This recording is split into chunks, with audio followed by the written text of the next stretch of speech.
Reed, thank you for joining the podcast. We're happy to have you on.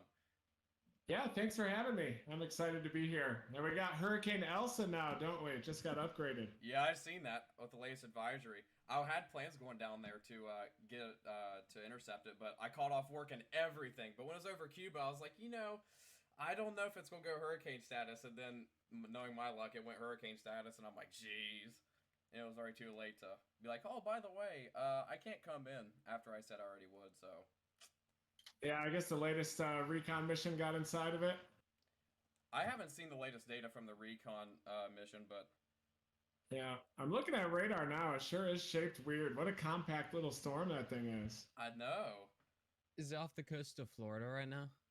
Yeah, it's looks like it's headed north-northwest, parallel to the shore now, kind of wobbling back out to sea. Looked like it was going to come in near Tampa, but it might just kind of parallel the coastline all the way up. Yeah, I see that. I was going to fly into Jacksonville this morning and then rent a car and drive it southwest and swamp it, but decided not to. Just didn't have quite the grit this morning when I woke up.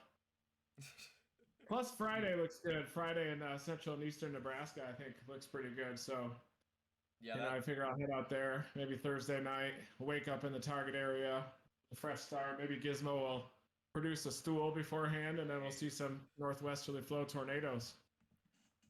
hey, it seems like over towards my area, towards Ohio, northwest flows are always seems like it's the magic code up here. It's where we always get our tornadoes and our derechos, and it's usually where the magic happens. It's June and July. Yeah, you guys have had quite the active year this year. A couple good chases out in the Midwest, Illinois, Indiana, and Ohio. Definitely those outflow boundary events really do well out there, it seems like. Seems like that's all we've had this year, our outflow boundary setups, ever since the active Mid-South season happened. Yeah, that May 3rd this year was amazing. Yeah, I I kind of fell flat in May a little bit. I think I got a little bit too much fatigue or something, and then started trying to find a way to end the chase too early instead of trying to find a way to finish the chase overnight, and like chase everything until the event's over. But did pretty good in April, but just kind of couldn't find my stride this year, it seems like. But I think on Friday things will change. And Yeah. plus, we found a lucky potato with Vince up there in Makashika State Park up in Montana. We got those potato-shaped rocks just outside that are lucky potatoes, but mine's starting to fall apart inside the Dominator. It's like little layers are starting to break off of it, and I noticed that it's starting to fall apart and crumble into like a little bed of sand there in my car. Put it in a bag. What's that? You mentioned, you had Put it mentioned in a Ziploc bag. That's a good idea. It's too late now. Has it already fallen apart? a little bit. It's split into like 4 or 5 different potatoes. It's split into potato wedges now, I think. Well, I'll say when I was out there, it was like this year was my first trip out to the plains. I left right after day after graduation, and I stayed out to the 31st. And I'll say after that experience, I'm just like, yep, Ohio, nope, Kansas and Oklahoma. That's gonna be it. Like I want to move out here and finish my degree. That's the plan anyway. Yeah, that's a good idea. Yeah, the Southern Plains are where it's at. I actually live out here in Colorado now. I have an apartment out here, and I'm thinking about maybe moving back to Norman, Oklahoma, just because it feels so much like home there. And in the spring, when the blossoms are coming out, there's no better place to be. Low-level jet ripping out of the south, It smells like Bermuda grass out there, and Bradford pears. So there's no better place to be than Norman. The summers can get a little hot, but then you can just drive up to the northern plains and let it rip up there. I've always wanted to live out there ever since my very first storm chase trip in 2018 when I think I was 12 at the time. I chased Oklahoma in October because that was right next to my birthday, and that was my little present there, was to go out there and experience That's that. awesome. Congratulations. And ever since then, it's just I've always felt an attachment to the plains and Tornado Alley and just that general area. It's always been my place to be. Mhm. Yeah, I agree. It's awesome out there. You can see forever. But I also love the Mid-South too. Down in Dixie is a place to chase that's fun. It's like kind of being embedded in the jungle a little bit, but it kind of almost feels a little bit cozy in there with the trees on either side of the road. I think some of the worst storm chasing terrain I've ever seen are the Ozarks there in far northwestern Arkansas, when you kind of go through those natural bridges and cliffs on either side and then trees on top of that. The road network is difficult, but even the southern and Appalachians, you can find overlooks at least to see storms off to the east. But I agree, there's no better place than the plains to chase, and I kind of love the high plains, the Black Hills region too, because you can kind of work the terrain a little bit up there as well. And usually toward the end of the season, chasers start to get a little bit tired and not chasing as hard up in June and July. But there's a lot of good storms to see still in the northern plains, especially when the jet stream sags a little bit further south. And looks like we could have a pretty active northern plains season this year too. I'm kind of hoping it'll be like 2019 when that jet was going over the northern tier, even into the central U.S. all the way through July and August. And then 2019, we had that big event in eastern Wyoming in September. I remember 2018 that and was pretty wild. 2019 was a great year for the high plains. I remember seeing, I can't remember what it was. It was in Wyoming. I think it was Cheyenne or a Chugwater. Yeah. That was the one. Oh my God. I remember seeing that and just losing my mind because of how the patterns were setting up there, and I wasn't there. Yeah, and you get the Chugwater chili up there too. I actually met the mayor of Chugwater last time I was storm chasing up there, or in 2019 when I stopped in Chugwater, and she rolled up behind me, and I got my picture taken and everything with the mayor up there. So that was quite an honor to run into her. But it always seems like the terrain in the high plains, there's little gaps in the terrain where the wind will funnel into, where you can get little streamers of 0 to 3 kilometer shear and instability and moisture that feed into them. And Chugwater is one of those spots where storms just fire to the west of there, move through Chugwater, produce a tornado a lot of times in your I-25, and then just continue cranking through eastern Wyoming. I think Wyoming's probably where I've had my best luck storm chasing in general, eastern Wyoming into South Dakota. I'll say I've been to Colorado like two times. One time was back in 2018.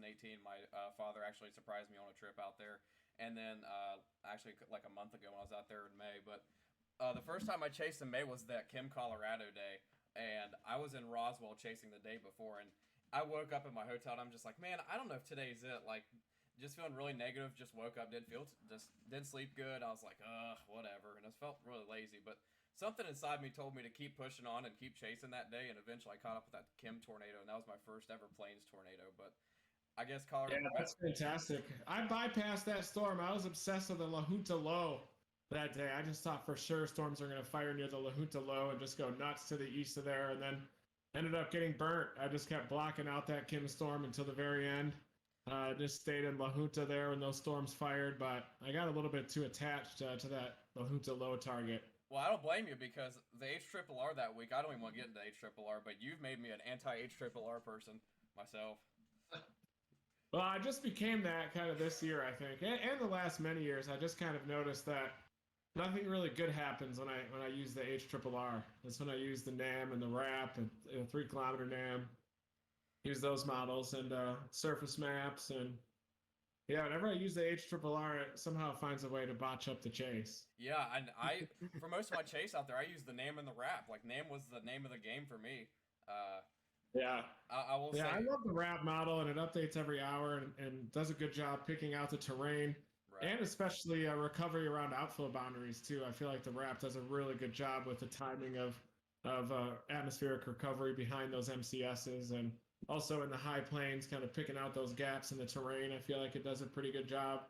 And even the 3 kilometer NAM has been on fire this year too. I think the good old fashioned NAM has done a great job kind of picking out the environments that look most favorable for tornadoes.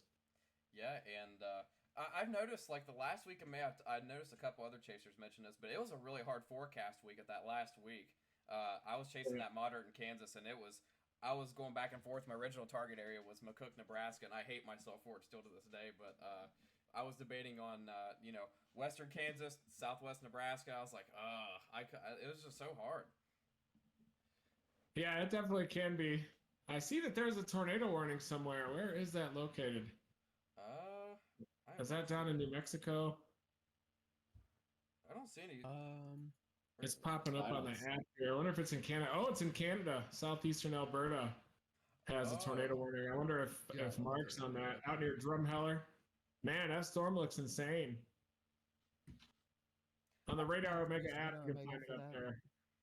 I've been trying to get into Radar Omega. I'm hearing a lot of positive things. You talking up a whole lot on Twitter, but It's south of Oyen right now, looks like, and it has a tight couplet.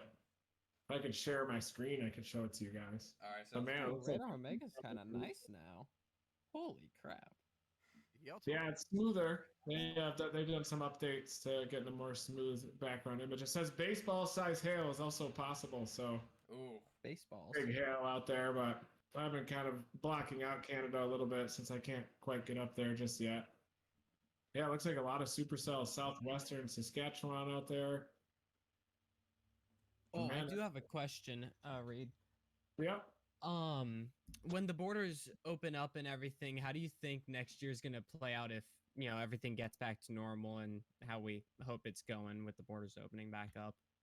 Well, I think we're about to have a really active season across Tornado Alley, and it could happen next year. I thought it was going to happen this year during year one La Nina, but it looks like we're trending toward a year two La Nina, and I think that could be the trigger to have Tornado Alley wake up a little bit.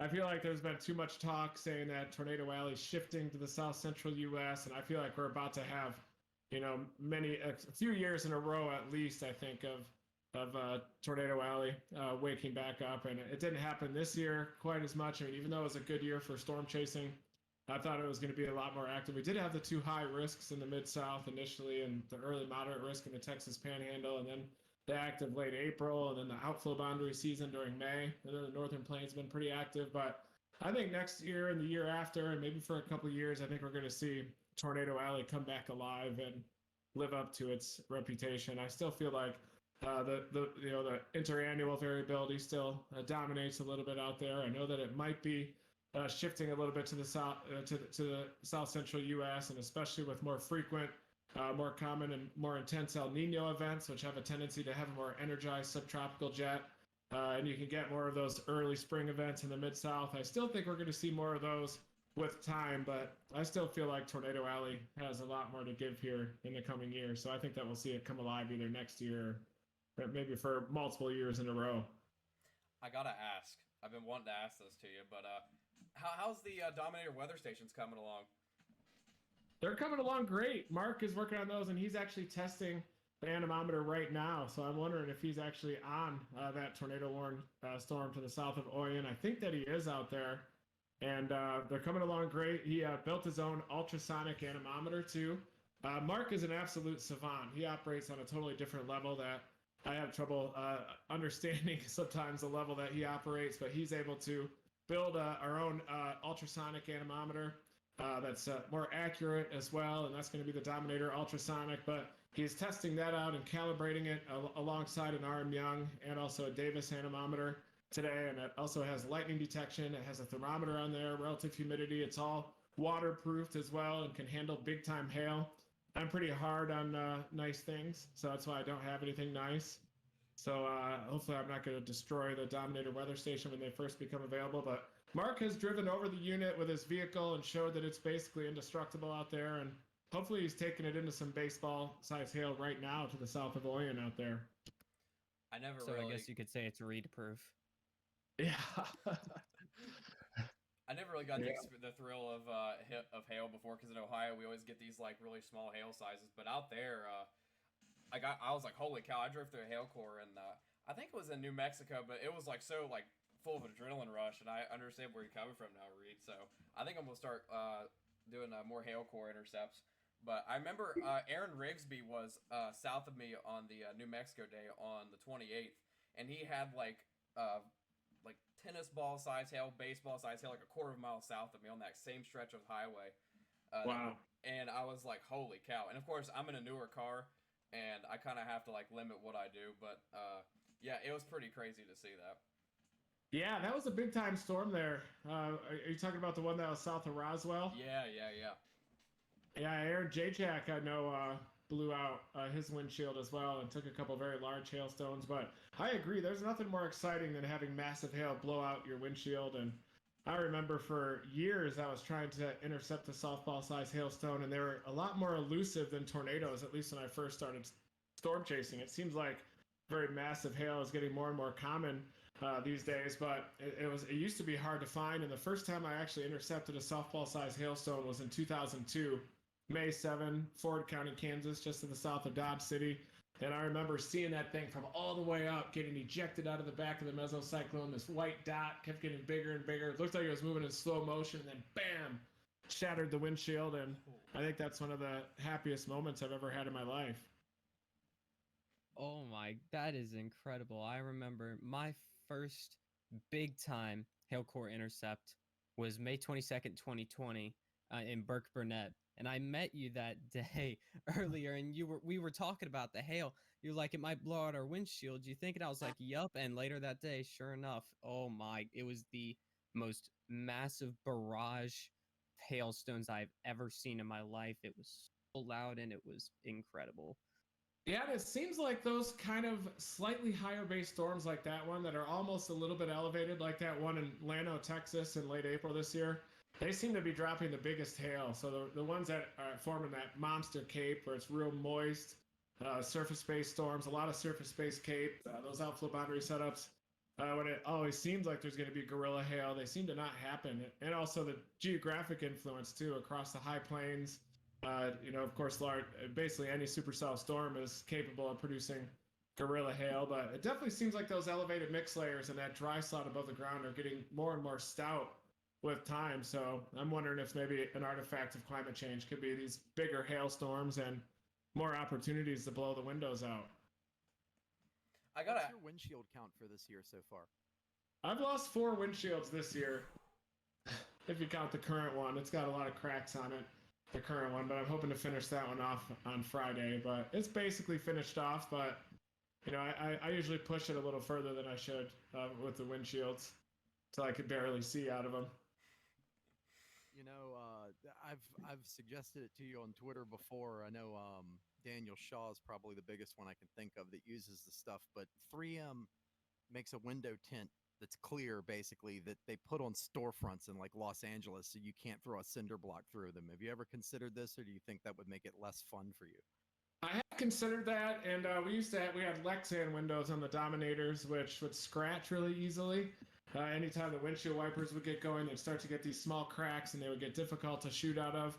But I also saw that there are some Lexan windshields that are a lot more scratch-proof now as well, that you could drive into hail. But I agree, it does take the fun out of it. There's something about getting hit in the face by the glass dust when the hailstones hit the windshield that I definitely like.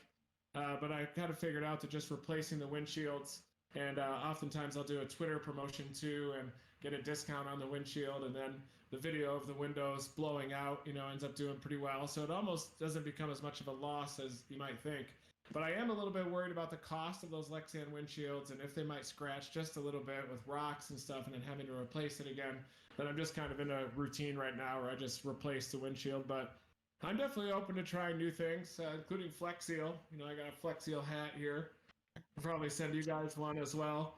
Hey. But the plan is to turn the Dominator 4 into a submarine. So we're going to waterproof it with flex tape, cover every inch of it with flex tape liquid, and all kinds of stuff. And then we're going to have to do some modifications to the vehicle too, waterproofing the underside.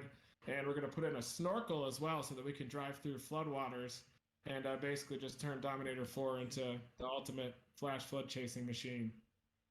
That is awesome right there. I will say, I started recording flash flooding videos just going around locally, and I will say that is a lot of fun too, just recording it. This is the first time I sold video was this year to the Weather Channel, and I thought it was pretty wild, because it was like 30 seconds from my house. I was going to the gas station, getting me recharged on Dr. Pepper, and I would come back through the back roads home, and I seen a flash flood warning. I just didn't even pay attention to it, and I seen these flooded roadways. I'm like, holy cow! And I met Daniel Shaw on the 27th in Turkey, Texas, and me and him had a conversation. He said, "Remember, shoot everything. Like doesn't matter what it is, you shoot video." And that clicked in the back of my head. I'm like, okay, I gotta film this. And I posted it on Twitter. Didn't think anything of it. And then 5-10 minutes later, I had 3 notifications on my phone, and one was the Weather Channel, one my video. But I thought it was a pretty cool experience. Yeah, and flash floods are kind of hard to document, especially those debris flows and flooding events that are coming off of burn scars. And you definitely have to have knowledge of the terrain, the gulches and the dry creek beds that'll flood and the slot canyons. And especially if you're working floods in the southwestern U.S. Like when I teamed up with David Rankin out there, and he developed a flash flood model growing up in Big Water, Utah, and that's kind of his thing, are intercepting these debris flows. And he overlaid hourly precipitation data on topography, and he was able to time the arrival of those debris plugs downstream. So basically, the grand staircase of Utah is almost like a semi-permanent dry line in the Texas Panhandle, just initiating storms almost every day like clockwork during monsoon season. When you have that moist flow up the gradual uplift of the terrain, storms will anchor on the terrain and then drop a couple inches of rainfall, and then they collect all the sticks and boulders and everything. They catch up to the front plug at the leading edge of it, and it just turns into this massive debris plug coming down. And David Rankin took me under his wing to intercept a couple of those flash floods, and it's really cool when you think of it in terms of the behavior of a fluid trying to find gaps in the terrain and flowing downstream and kind of timing the arrival of the flood. And one of the first floods that we got actually happened at night, and we drove hours into the wilderness, into the grand staircase, and the flood didn't arrive during the daylight hours. But Gizmo was out there. She was going nuts, barking at something in the distance, and you can actually smell the flood when it's like 20 miles out. This little wave of outflow will hit you, and it smells like desert mud or rainfall out there in the desert, so you can smell them coming, and then you can hear them coming. You hear a roar, and this was after dark, so all we had to go by was whether we could hear it or not. And we're watching this rock off in the distance. It was called Dead Man's Gulch, I think, there in the grand staircase. And suddenly this debris just hit a boulder, shot straight up in the air. David Rankin is like, run! And we all start running out of the dry creek bed, and then the flood just ripped by. And if one of those pieces of debris or something will snag your pant leg or anything, it'll pull you right into it. And you potentially, probably loss of life if you get carried by one of those. But it was an intense experience. And that happened in July about 3 years ago. One of the first chases with the Dominator 4 out there, even before I had all of the hail dents on it. Now, I will say, That sounds very intense. Have you gotten like personal contact with Phil Swift? Like, how did that how did you guys connect in the first place? So we've been talking to the marketing team, and I haven't had direct contact with Phil except on Twitter. We had a couple of tweets back and forth, but the marketing team for Flex Seal then went up and started to discuss a sponsorship agreement so far, and I think that Phil Swift was a part of that because I believe that he's even an owner of the company, I think. And but we've been talking to them, and then they sent us a bunch of product, and so I'm still kind of working towards an agreement, but I am going to put some of this product on the vehicle and shoot some videos and live videos of us waterproofing the car. But I'm just thankful to get the Flex Tape product, the Flex Seal, and all that stuff, and maybe eventually I'll get a tattoo on my forehead of the Flex Seal logo. Not yet, though. I will say with the whole. Go ahead. With the whole flex sealing of the Dominator 4, I saw that video excerpt the other day on Twitter. We've actually both done something with a sunroof the same way. I saw you look like you have a sheet metal sunroof delete panel that you put in at some point, which is understandable as a hail chaser there, which I did on an off-road Jeep years back, and I just thought it was funny. Is that just like you took the glass out and sheet metaled over it? Take the glass out. I just put a patch over the top. A couple of my friends out here in Colorado named Sasha and Critter are vehicle experts, so they're going to help me fabricate the vehicle and put the snorkel on the back of it as well, and mount the Dominator weather station on the roof and a couple other anemometers. And they put a patch of aluminum, so they found that piece of aluminum discarded in the trash next to a hotel, and we just patched up the sunroof. So I have this little pull thing that you can open up to open the sunroof, and if I opened that, then all the glass would drop out. So I just have to keep that shut, and I put that aluminum patch right over top of the sunroof and just patched the glass right in there. But it blew out down in the Pecos Valley last year in April, down in Pecos, with that big hailstorm out there. That's when I lost the sunroof and the side mirrors and light kits. And then I lost the mirrors again during Hurricane Laura. And the funny thing is that I thought I had a year's worth of auto insurance, but I actually only signed up for the 6 months. And so what I didn't know is that my auto insurance expired when I chased Hurricane Laura, Sally, all those hurricanes, and almost swamped the vehicle there in Hurricane Zeta, and drove all the way back, and I chased the whole entire second half of the year without auto insurance. Oh, I seen Daniel Shaw on your Twitter feed put in a new mirror. That was pretty awesome. Yeah, he did. And then he took it out. He was trying to fix it and put another thing of tape on there, and then it shattered the mirror. So now it's back to its original state again. Ooh. Is Daniel Shaw still out chasing, or did he have to head back to He's Australia? back in Sydney now. Just the other day, I think it was like maybe last week, he was like glad to be home in Sydney. And I was like, oh, all right. I will Yeah, say, he's stuck in a Yeah. hotel for 2 weeks doing that quarantine thing or whatever. oh yeah. So Reed, Oh yeah. as like your chasing career's gone on, like how would you say you've kind of taught yourself to cope with busted setups like a Southwest Kansas of this year? I'm getting worse at it, honestly. I think that I'm getting bothered by it a little bit more because with social media, you're definitely aware in real time of what storms are doing that you're not on. And it used to be when you chase, you just kind of stick with your chase, go all the way to the end, and then you might see on TV what other people see and everything.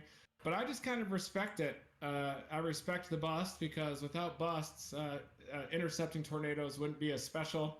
And the fact that it's challenging, I think, is what makes storm chasing awesome as well. So I've kind of learned to respect the bust a little bit and almost appreciate it because it makes when you see tornadoes that much more special and kind of makes you realize the challenge of storm chasing and forecasting severe weather and finding tornadoes as well.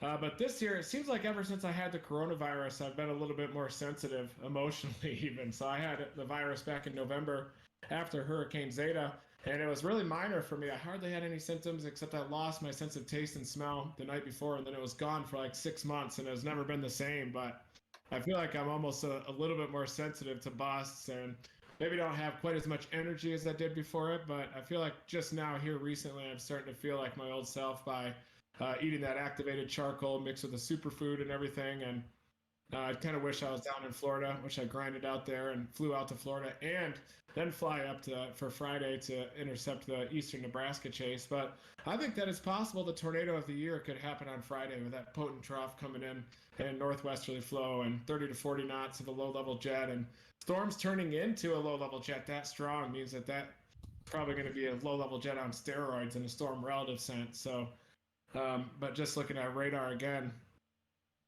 yeah, look at that tornado warning up in Alberta, just south of Oyen. Definitely an intense southeasterly mover. Another tornado warning too on the in southwest Saskatchewan for that storm just north of the border, just north of Chinook there. Probably a little bit high base up there if I had to guess, but nice tight couplet on that thing north of Chinook. Looks like it's about to cross the border into Montana too. Oh yeah. That storm's hauling ass southeast. Is it really about to cross international borders? Yeah, it is. It's about to cross the border east of Havre. Oh, there Okay, it is. I see. Oh, it. I've been there. Oh yeah, there it is. Oh I think wow. it's along the leading edge of an out. Well, no. It's just dropping down to the southeast of the big couplet. I gotta Can you ask, do split screen still? how was your first time chasing a Dixie? Because I've never chased in Dixie yet. I'm gonna be thankfully I'm gonna be chasing with Brandon Kopic. I asked him the other day, and he said he'd help tag along and kind of take me under his wing, if you will. But how was it for the first time chasing Dixie?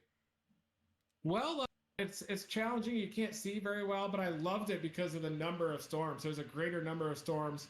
So if you can't catch a storm or if you lose one, you can always storm hop and catch multiple waves of the outbreak. And kind of understanding of Dixie, you kind of have to keep an eye on the synoptics as well, the track of a surface low, whether you're going to play a southern mode. This year, it seemed to be that prefrontal trough, kind of the southern mode, well south of the surface low is the play. Whereas many years, sometimes the tornadoes will concentrate right along the surface low track. But I also chased during the 2010, 2011 seasons out there, which were relatively easy to see tornadoes. You had the super outbreak, you had the big April 15, 2011 outbreak, and it seemed like you could just kind of follow the rules of meteorology and see a lot of tornadoes out there. But it seems like Dixie these last couple of years has been a little bit more difficult, kind of having to depend on the mesoscale and get a little bit lucky and pick up on those prefrontal troughs relatively early and work the terrain as well. But one thing about it down there is you get multiple storms, a greater number of storms, so you can storm hop quite a bit. You can wait for different rounds of convection to come through and different supercell storms. Sometimes you'll get storms early in the morning, and then you'll get another mid-afternoon wave, and then a late evening nocturnal wave in a totally different location, and you can kind of time those, and it definitely requires a deep meteorological understanding of the setups down there, but you can also overthink them quite a bit.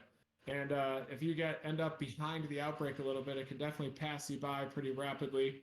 But I think I love the challenges of storm chasing down there, and definitely with drones, it has made it easier to chase. You can kind of use the drone as a periscope and lift it up above the trees and then see what the storm is coming right at you. So a lot of times I won't even factor in the terrain. I'll just put myself right in the path of the tornadoes down there and then loft my drone and then see what it looks like coming at me.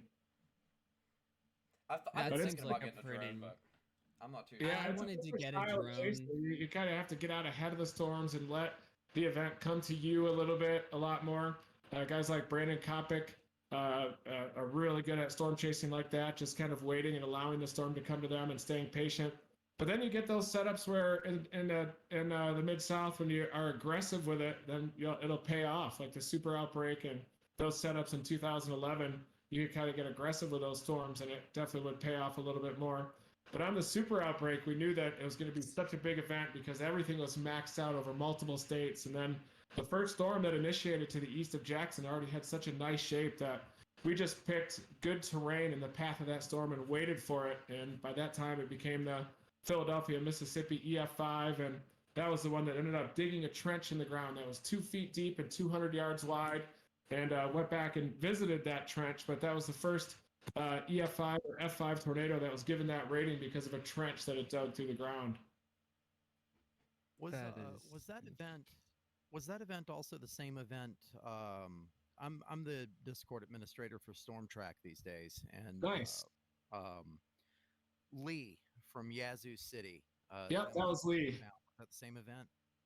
No, Lee is oh no, different. the Lee event, that was 2010, the year before. That was the Yazoo City tornado on April 24, 2010. That was a big risk area. It looked like there were going to be a high number of supercells on that day, but there was just that one long track monster that tracked from eastern Louisiana right across southern Mississippi and then into Alabama. And I think that was pretty close, if not a tri-state tornado that went all the way into southern Alabama. So that was the one where we found Lee Woods, who we still keep in contact to this day. But he was injured in that mobile home that was lifted up and fell down to the ground. And when we were doing search and rescue, we heard him moaning on the ground next to the mobile home that was in the rubble of his mobile home. And we were worried it was a worst case scenario, but we carried him out. We found an emergency manager that had a backboard. And with the help of some other chasers, we carried him through the rubble about a half mile. And then a helicopter was able to land and airlift him. And he survived. And to this day is still living in Yazoo and seeking shelter from tornadoes. I know this most recent event with the EF1 tornado out there was bearing down on him, and he was in a shelter there.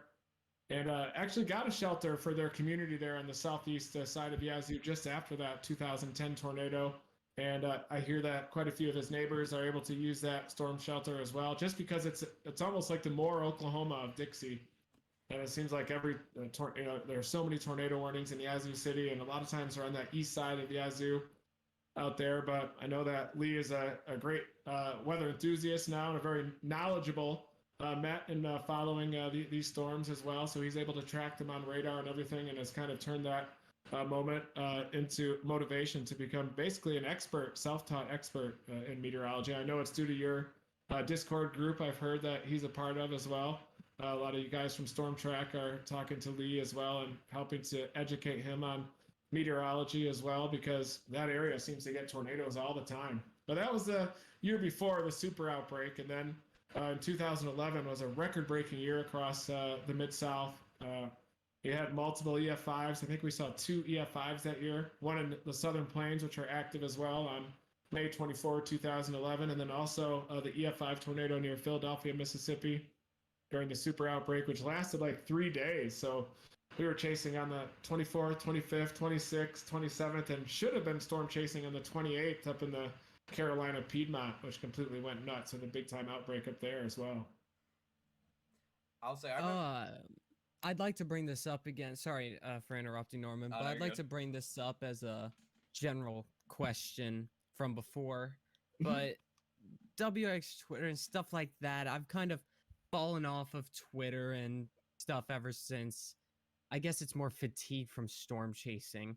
Like I've kind of lost a tiny bit of interest. Not fully. I'm always going to have storm chasing as a thing to do because I love it so much.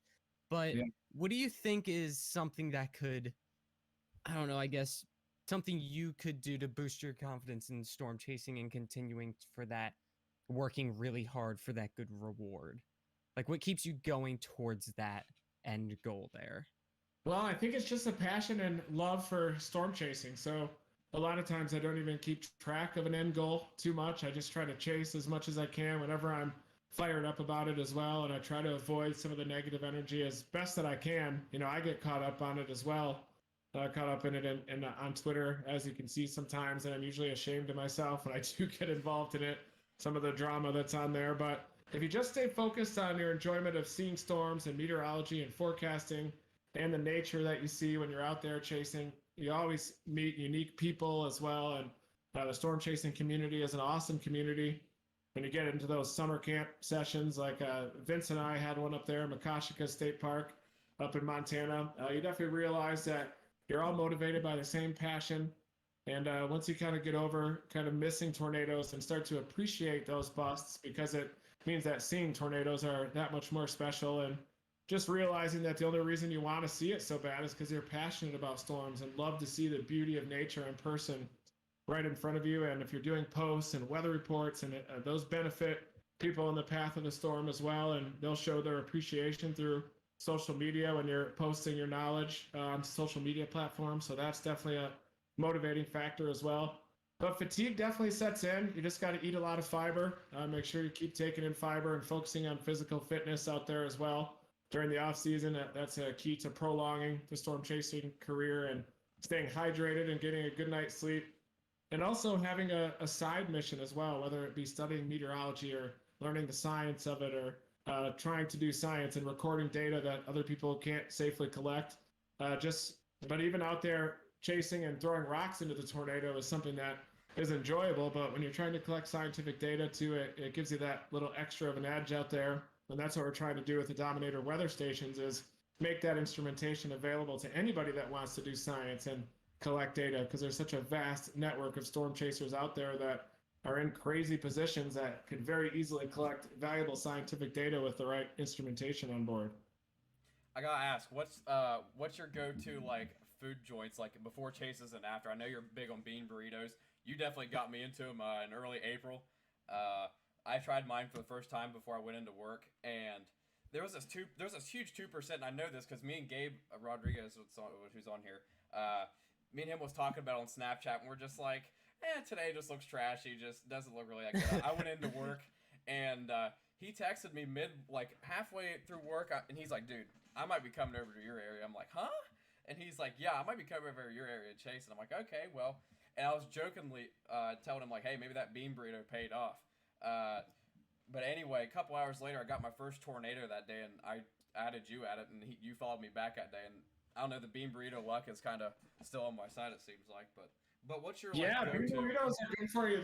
They taste just as good as a regular burrito, but they have a lot of fiber in there too, which I think is good for you because everything's interconnected. The brain, the large intestine, and if everything's functioning properly, then you start making good decisions. Bean burritos taste good. They make you feel good when you eat them. So I think bean burrito is my go-to meal, whether it be at Taco Bell, Taco John's, Taco Bueno has a really solid bean burrito as well. You can get gourmet bean burritos at some places that are really good. But I just love tacos. I love taco trucks too. I love Allsup's gas station burritos. I like Wendy's as well. The Baconator is a good sandwich. I eat too much fast food, so that's one thing I got to stop doing. I got to bring a cooler and just start eating vegetables and eating good things on the road, making sandwiches and stuff. But I just love the taste of fast food, and it puts you in a good mental spot. But then when you start eating fast food for like 2 or 3 months, then it starts to wear on you. You start to feel the fatigue and start making some bad decisions there. But yeah, definitely I like to eat on the road. I have some spots that I like to eat too. Champs down in Ruston, Louisiana. I love the Cajun food down there. In Norman, I like to stop at the Mont as well down in downtown Norman for good Mexican food. There are good places in Guyman too. There's a legendary restaurant that we ate at in Guyman that I think is like a Philippine restaurant out there that's really good stuff. And Applebee's. Applebee's is kind of the go-to place, mainly for the ambiance. You know what you're gonna get when you go into an Applebee's. There's blinking lights everywhere, happy music, TV's on. You know it's open until midnight, and you know what you're gonna get. You know how it's gonna taste. So I love Applebee's, and including for those summer camp sessions at the end of a chase. It's always good to meet up and meet other chasers and everything at Applebee's. Applebee's is good. I have to ask this because I informed Norman I would be asking this before the broadcast here. We're just speaking about Applebee's, and they have a bar at Applebee's. I'm going to harken back to the good old days, way on back. Storm chaser that's soon to be a guest on the program, Shane Adams out of Fort Worth, Texas, credits you with both him no longer drinking and him not going to prison one night. He said that it was on episode 5 of his podcast, The Jet Stream of Consciousness, which is available on YouTube. He stated that right around the time that Storm Chasers was starting to get known and get big on Discovery, he was in Norman and was at a bar with Steve Miller drinking pitchers. Oh, good You and heavens! Joel came in, and the way he tells the story is that you and Shane, started hammering shots, and that he quickly does not remember the rest of the night, but that some bar owner wanted him out of his bar at a certain point because he was passed out in a booth and he was calling the cops and everything else. And he said that somehow you and Steve Miller wound up dragging him outside and putting him in a truck so he could leave, so Steve could drive him home. And he's like, I never drank liquor again after drinking with Reed Timmer, and I'm glad that he made it so I didn't go to prison. So I was just trying to get your side, if you remember any of that. I don't take that much credit for that event, but I might have put him in a car and sent him on his way and helped him out there. But we used to tie one on a little too much back in college and through the storm chasing days. Honestly, wish I could go back in time and not drink any of the poison that is alcohol out there, because nothing good happens with alcohol. It makes you feel bad the next day. And if I could have any recommendation for everybody here, avoid alcohol at all costs. There are other things there that can make you feel good, cardiovascular exercise, fiber, things like that. CBD is also a really good alternative too that can help you out. But man, nothing good happens with alcohol.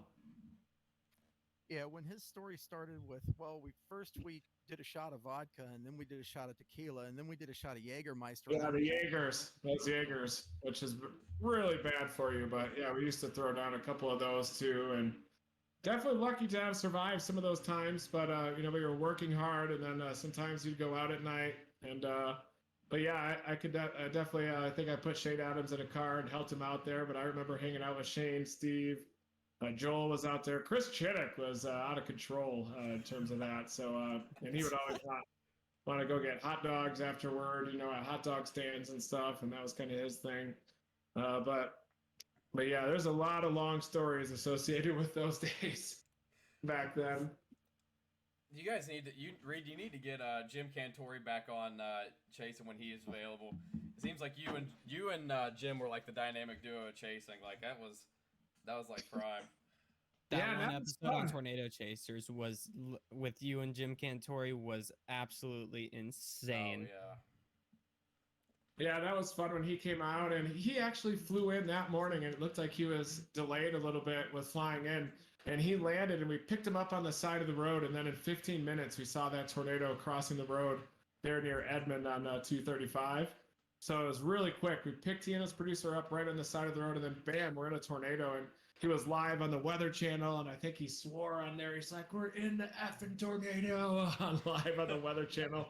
Tree shooting straight up right in front of us. The Scant Man was in the back seat. Sean Chauffeur was driving the Dominator 3, and back then we would have multiple Dominators out in the field too, because the goal with the Dominators was to surround the tornado with 3 ways with a close-range radar, and then triangulate the wind speeds inside the tornado. But now Dominator 1 and 2 are broken down. I do want to fix them up during the off season, so I'm thinking about getting one transported up to Sasha and Critter up here in Denver and getting the Dominator 1 and 2 looking good again and dominating the roadways because I'd love to have all three of them out on the road. And even though Dominator 4 is officially a Dominator, and Dominator is a state of mind and a style of storm chasing, not necessarily a material thing.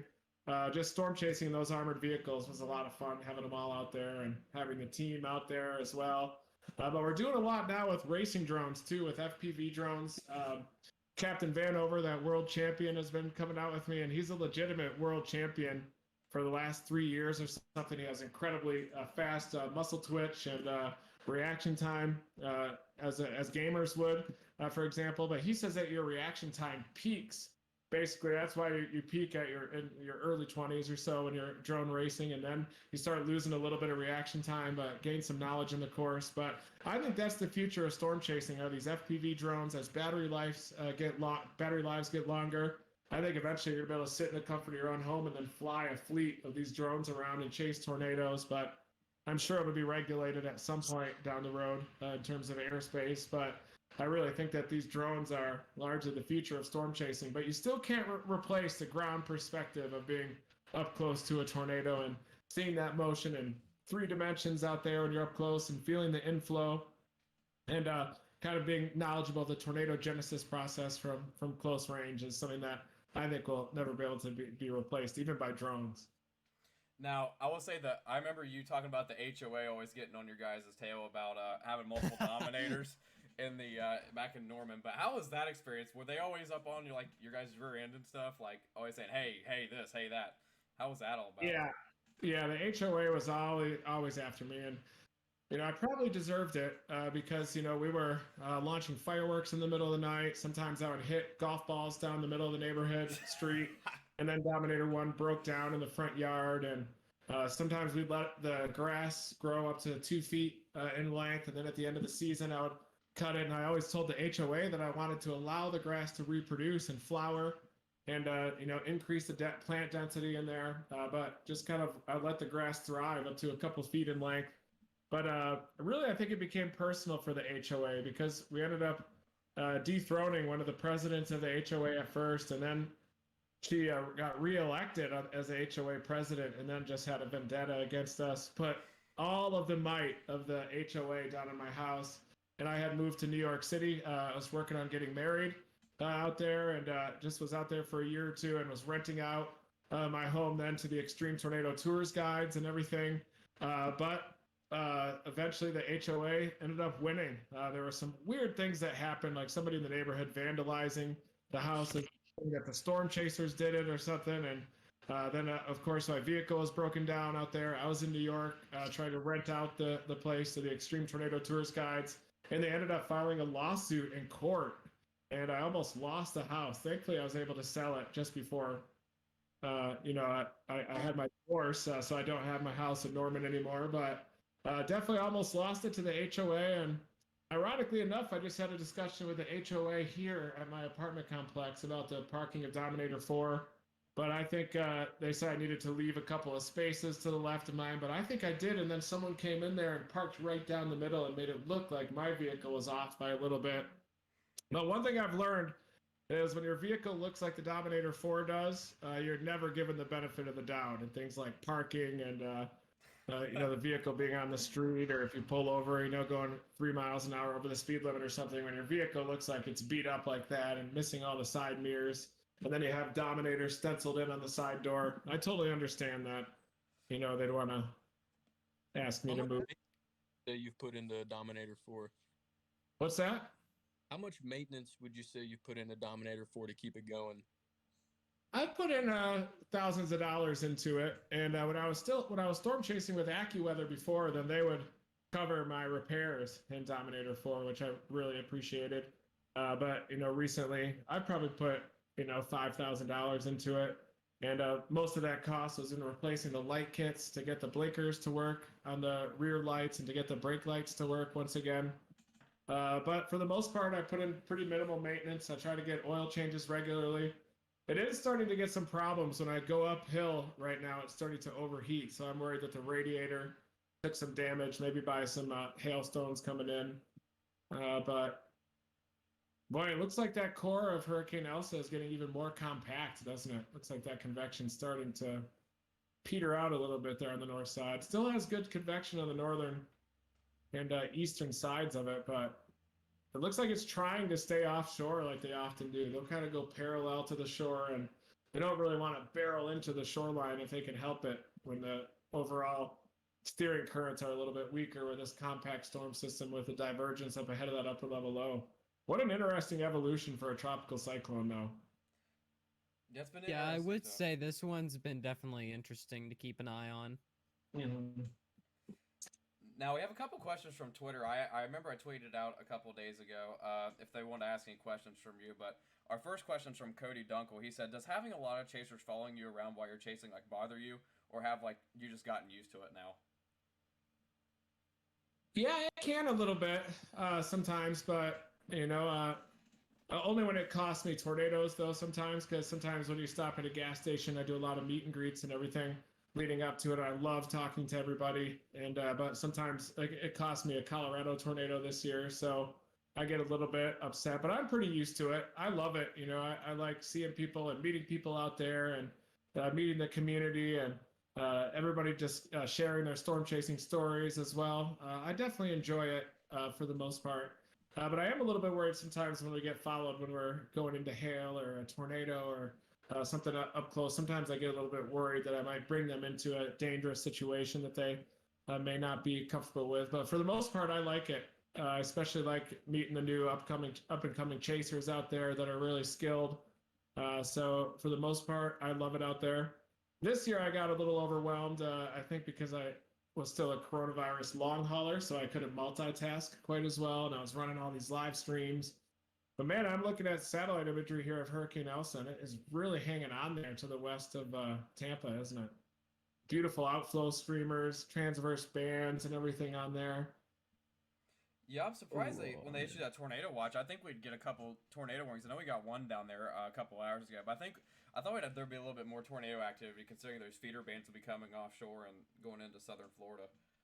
Yeah, I thought that there would be more tornado activity as well with this. We had that initial tornado warning, but then it seemed like everything got stabilized across the Florida Peninsula. There was a lot of convective inhibition, kind of milky outflow from those convective bursts that was overspreading the Florida Peninsula, and I think that led to kind of a lack of low-level cape and instability for those storms to develop. But but yeah, and the wind shear was hugging the core of the hurricane a little bit more so instead of getting a large area of decent wind shear. I think if you get a tropical system that's getting picked up by a strong upper level trough and you really get those strong westerlies and an elevated mixed layer is able to kind of wrap around the tropical cyclone, like for example, Hurricane Ivan in 2004 that had over 100 tornadoes across the eastern U.S. That one was picked up by a big trough recurving through the eastern U.S. And then you get the advantages of deep layer wind shear coupled with the strong low-level wind shear in that northeastern and front quadrant of the tropical cyclone. I was just looking at the mesoscale analysis and seeing that there's pretty high amounts of shear right next to Elsa's center. So Yeah. I'm guessing that's why there's definitely not a very defined shape we're looking at here. Like you're looking at a pretty good shape for a tropical cyclone, but I mean it's just the shear's knocking it out of proportion. Yeah, it is. It definitely is a bit asymmetric with it, but man, it has that really nice convective core there.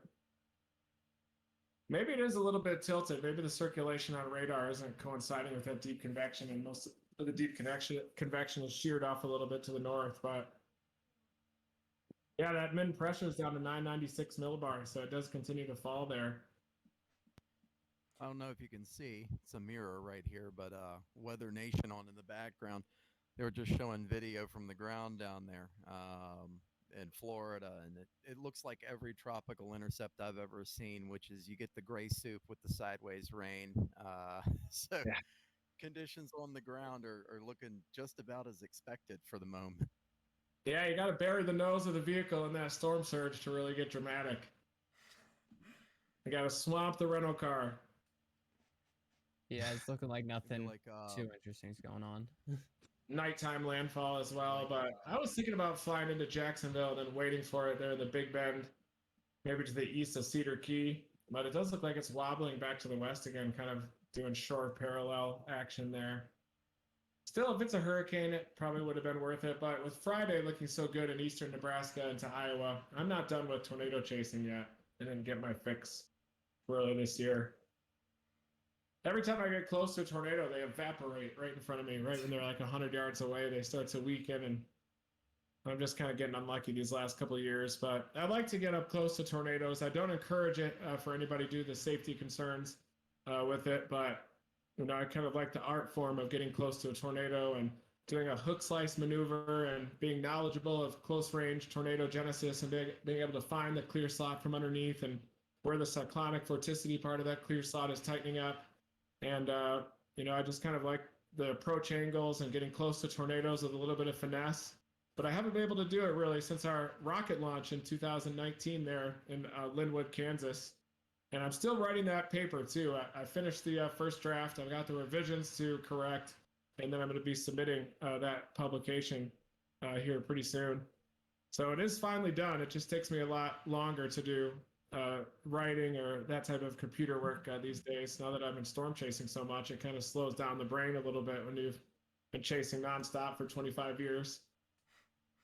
So I believe that this year, sorry about that, that this year, I believe the only time I was able to get really up close and into a storm's like the best part to be was May 3rd in Illinois this year. When that storm was tracking just north of Springfield at the time, I had just gotten past Springfield, Illinois. I was able to hook slice very safely because it was doing a southeastern dive at the time, so I was able to come in on the hook without it doing a turning motion I wasn't comfortable with. And getting up close to that and getting footage of just the work of how beautiful the mesocyclone was from the backside angle. Yeah, isn't it awesome? That up close was the most beautiful thing, and knowing that you're in a safe spot was just one of the best feelings too, because you're fine. Yeah, the beauty of the hook slice maneuver is you're generally behind the tornado, so you can always stop and allow it to move away from you as an escape route. You could get a flat tire or get stuck in a ditch and still be an escape route. And one of the only times that I really ever felt in trouble was in the path of the Canton, Texas tornado in 2017. And I had just completed my divorce, so I was trying to get a little closer to the tornadoes than I even would have normally. And a massive wedge is coming right at us. The Extreme Tornado Tours guys pulled up with all the gas, and I said, "You guys got to get out of here," because I just wanted to wait right in its path. And then the last second, I was going to get out of there. And I was on the other side of a ditch, and I should have turned the vehicle around so that I could easily pull out. But the tornado was so beautiful and so large as it was approaching that I waited till the last second and really gave myself no margin for error. And then I tried to drive through the ditch in the Yukon, and then right as I was in the middle of the ditch, the traction control kicked in, and then I sunk down into the ditch, and I was looking straight up at the edge of the tornado that was catching me. And I thought, I'm in trouble. I'm not going to make it. And I told myself I'm going to get out of the vehicle and try to run after I try one time to get out of the ditch. So I just tapped the gas, and then just whoop, I just popped right onto the road. And I wasn't out of the woods yet. I was basically in the northern side of the tornado. I was already getting tornadic winds on the northern side of it. Trees were starting to loft over top of the vehicle. I was still pointing the camera at it. I didn't realize that I shut the Sony Handycam camcorder. So there was about 30 seconds where I missed, where I was driving through the tornado with trees like power flashes all around. And then I got just past the corner flow, looked back to the right, and I could see the edge of the tornado with power flashes moving right over top where I was. And somebody actually lost their life just about 50 yards up the road from me there that got thrown into a field. And that was definitely kind of a wake-up call that, I had to kind of get my discipline back, and I was a little reckless there, and it almost cost me. But the advantage of a hook slice maneuver is you're approaching from the back of the tornado, so you can allow it to move away from you if you stop in the vehicle or get stuck in a ditch. And we chased the El Reno tornado from behind like that, and you could see all the vortices right in front of us, quarter-mile wide vortices, smaller ones spinning all around. And then we ran into those power lines that got wrapped around our light bar, so that prevented us from moving a little bit further east. But because of that stop, we saw the tornado do a left-hand turn right in front of us and expand. But who knows what would have happened if we didn't have those power lines that fell down right in front of us. And the power lines wrapped around the light bar, so we tried to back ourselves up to free the Dominator. Sean was driving it, There were sparks flying on either side of the light bar. We pulled the down power line so tight it was like a slingshot that it shot the hood into the tornado. And we never found the hood of the Dominator from that incident. We went back and looked through the debris and everything, and it was just missing. But it solved our engine overheating problem, so we kept doing that chase with just an exposed engine, and we had no overheating issues with the Dominator. And then we came into Oklahoma City, where there's about 5 feet of water everywhere. It looked like Katrina had just gone through. As far as the eye could see, floodwaters several feet deep, and we actually bumped into a BMW that was parked in there and left a note on the car with driving rain and all that, and the Dominator.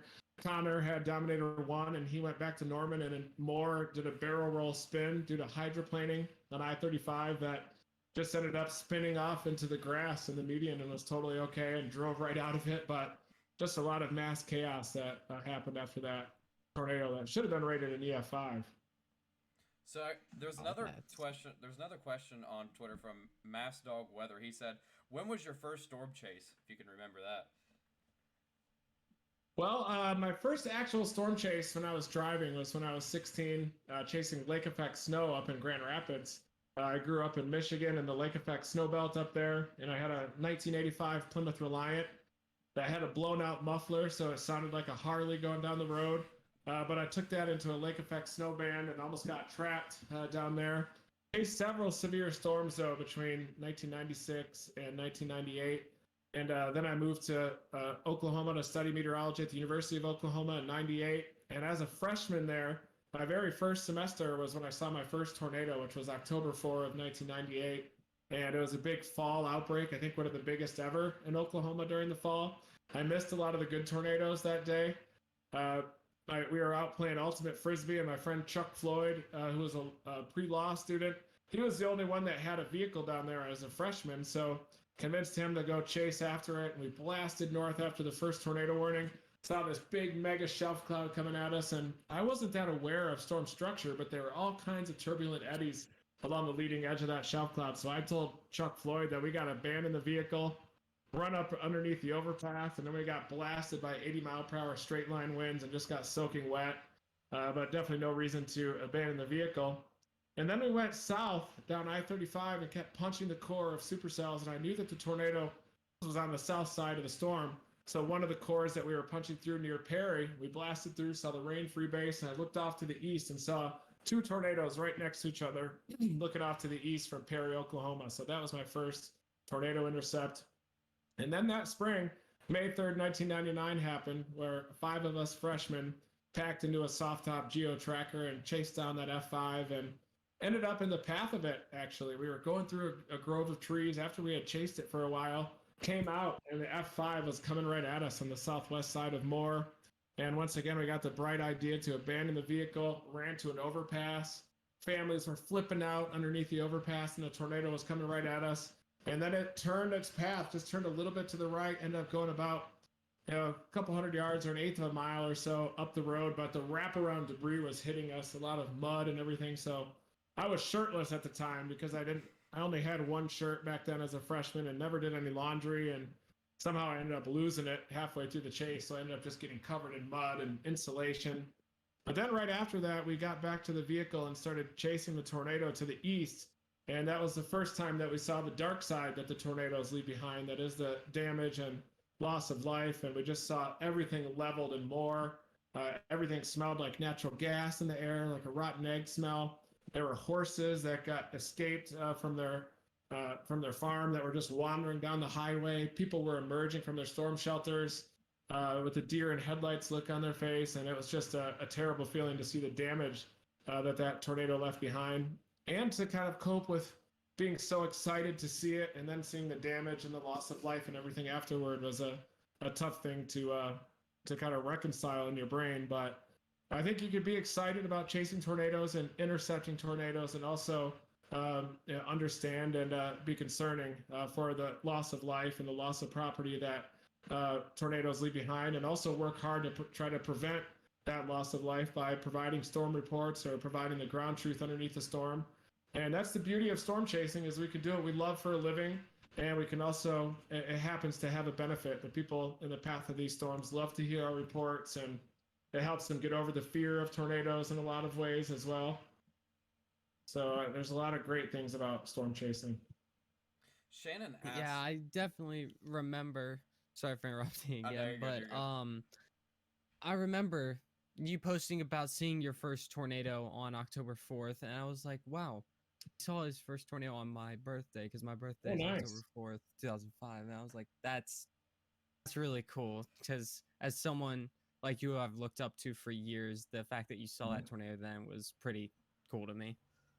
Well, that's awesome. You seem really passionate about storm chasing and about that hook slice maneuver as well, kind of describing it, in such a way that you could tell that you're really passionate about storm chasing. So certainly don't let social media temper that passion at all. And as long as you keep following your passion and do what you love for a living, then you'll never have any regrets. Of course. Shannon asks, what event would you consider to be the most important learning experience of your career, and what scientific discovery regarding tornado activity were you most surprised by? Well, the one that I'm most surprised by was definitely the Linwood, Kansas rocket launch into that tornado. The surprise was just the fact that it worked finally. We had launched many sensors into tornadoes that we weren't able to track down, going all the way back to the Storm Chasers days, and we were launching those parachuted sensors into tornadoes.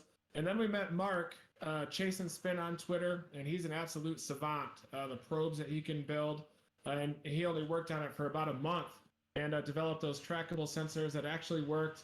And the Linwood tornado, I was surprised that that massive tornado came out of the rain like that. I knew it was there, but I didn't think it would be as clear of a view from the north. And then seeing the rocket disappear into the inflow notch, I knew that it got into the tornado. And then hearing Mark read off the data in his English accent, 20,000 feet. He was saying it in meters, I think, then. But just hearing those numbers getting read off as the probe was getting lofted high up into the tornado was definitely exciting. But what was surprising about that tornado was the fact that it only did 2 revolutions around the vortex. And the tornado vortex, as we know it, appears to only extend up to about 10,000 feet and then kind of fan out into this large tilted mesocyclone. And I believe that it's kind of a continuum between the tornado vortex up to the mesocyclone aloft. And that particular probe that went so far high up into the atmosphere, it's like my Radar Omega app is blinking at me. But just having that probe go so far high up, and then we lost signal with it too, and it was about 17,000 feet up above the car, and we thought we'd never find it again, but it was such a surprise that we ended up finding that probe just through social media. We posted a picture of the yellow rocket probe with a parachute on top of it, and it was actually found in the front yard of a church there in Leavenworth, Kansas, and that was 30.2 miles away from where we launched it, just to the south of Lawrence, Kansas. So finally getting a projectile into a tornado and it moving around in a Lagrangian sense along with the wind, recording data, including high-resolution GPS data, GPS velocity that when it's moving along with the wind, it equates to the wind speeds that probe was experiencing inside the tornado, and just the trajectory doing those 2 spins around the tornado up to 10,000 feet, and then that tilted descent with very little rotation all the way to the top of the atmosphere. That was definitely interesting. And seeing the gravity wave oscillations up at the upper troposphere as that tornado was moving through Linwood and causing EF4 damage. We wonder if that damage causes those gravity waves to radiate all the way up the mesocyclone and then get trapped by the tropopause up there. This will oscillate. And when the pressure is a lot lower up there in the upper troposphere, you can see those gravity waves a lot more easily in the pressure oscillations too. And you can definitely see those gravity waves up at the top of the storm. But definitely finally getting that Linwood, Kansas launch in 2019 was a big deal because of all the failures that we had. And a lot of that was due to lack of technology back in the day. And we just, when we did launch parachute probes into tornadoes, often from being inside of the tornado with our air cannons, we just weren't able to track them down. And it's likely because they were carried so many miles away. You weren't able to recover most of the parachute probes from the Dominators back in the day? Yeah. In fact, none of them we were able to recover back in the day because they'd get lofted so far. The one that we were able to recover were those that were deployed from the RC aircraft with a 15-foot wingspan. Those we were able to recover. But one thing we learned from that was that you need to penetrate the sheath of sinking air that encapsulates the tornado to get a projectile inside of it. And that's why you need the propulsion of a rocket or maybe a high-speed drone to get through it. because when we dropped those parachute probes at a distance, they would just kind of spiral down to the ground on the outside of the tornado. They would never be able to penetrate that sheath of sinking air with a clear slot or the nose of the RFD that encapsulates the tornado and causes the occlusion process. So Is by that what definition, happened? when a tornado occludes, it's surrounded by that sinking air and almost gets choked off completely from the inflow flowing in. So if you can't get a projectile to penetrate that sheath of sinking air, then your probe's just going to fall to the ground and not get inside of the tornado. So that's what motivated our use of the rockets with propulsion, is to get those sensors through that sheath of sinking air, then inside the tornado within. So I believe I can't remember what tornado it was. It's just on the edge of tip of my tongue, but used a Zorb ball, and I don't think that one went all the way inside. I think it just stayed on the outer bands It did. of. Yeah, I was gonna say, because you were talking about that, and it reminded me, because I watched that footage, seeing it being around the outer bands of the tornado, and I was just in the back of my mind, I was wondering what could be stopping it from being able to get past this, I guess, barrier of air blocking it from inside the tornado and recording all that data you're looking for. And our thinking with the Zorb probes was that there were two inflow channels into the tornado vortex. So it's such extreme low pressure that wind usually wants, from all different directions, wants to flow toward the tornado. But it usually sets up as two different discrete inflow channels. And if you could get the Zorb in there, it could bounce along the ground until it hits that corner flow and then just rocket straight up inside of the tornado. And so we tested a lot of delivery mechanisms over the last 10 to 20 years. And we realized that using rockets and a small, lightweight, trackable sensor capable of recording high resolution data was really the best way of getting a Lagrangian sensor to penetrate that sheath of sinking air. So in calculus, you have Eulerian rate of change and Lagrangian. And so our goal is to have the probe move along with the wind as it's recording that data, including high resolution GPS data, which would equate to the velocity that the probe is experiencing. And then you can get the Eulerian kind of ground relative perspective, which would be accomplished by a stationary ground-based probe as the tornado moves by it, measuring that rate of change of the variables from a stationary location. So our goal with these tractable sensors was to get a Lagrangian framework, and that's why we tried the Zorb as well, to get it to bounce along the ground on those two inflow channels and then hit the corner flow and go straight up. So you usually have surface inflow into the vortex, and then you have dramatic updrafts as you hit that corner flow right near the edge of it. Sometimes you have dramatic updrafts, sometimes you have a higher swirl ratio tornado with more rotational winds. But really, we need to intercept as many tornadoes as possible with the rockets and even get dozens of those sensors inside tornadoes at the same time. Surround the storm with hundreds, if not thousands, of Dominator weather stations all recording data. And then we get a 3D mesonet network that basically shrinks its resolution right around the tornado, which is the feature of interest that we're trying to measure. So storm chasers naturally converge around a storm. So if every storm chaser had an instrument pack on the roof, then you'd naturally tighten up the resolution of that weather station. That was our goal with the TVN platform too, is to have live streaming video and live streaming data on it as well. And Radar Omega is doing a lot of the live streaming data as well, and live streaming video. And with Dominator Weather, we're trying to get basically mobile research grade live streaming weather stations, the surginators, and all that hardware streaming up to a platform too. So still got a good direction, I think, with bringing science to storm chasing and just trying the best that I can. I got to get this paper published, though, from the rocket launch. It's about 35 pages long, so the hard part is shortening down those papers and getting them into an acceptable format for these journal articles. And I'm definitely not a great writer, especially when I'm driving all the time. Storm chasing is difficult to write, but definitely need to get that paper out the door. Now, I remember watching Storm Chasers. I was Go ahead. Sorry, my internet's like messed up right now. Go ahead. Oh, that's okay, bud. I'll throw it over to you after this, I guess. I was actually rather surprised when I saw the rocket launches there that you were able to grab that data with surface-to-air missiles, because it seems like that was like the last thing to be tried. It's everything old is new again, and how many things can you try before you run out of anything new? Sterling Colgate in the 70s was launching air-to-air missiles and got nothing. Howie Bluestein in the 80s was using ground probes, and to my knowledge, I don't think that program got anything. So surface-to-air missiles was like kind of a surprise. I'm like, okay, that actually worked. How did that work? Yeah, and really the key is the technology, the sensors that Mark was able to build.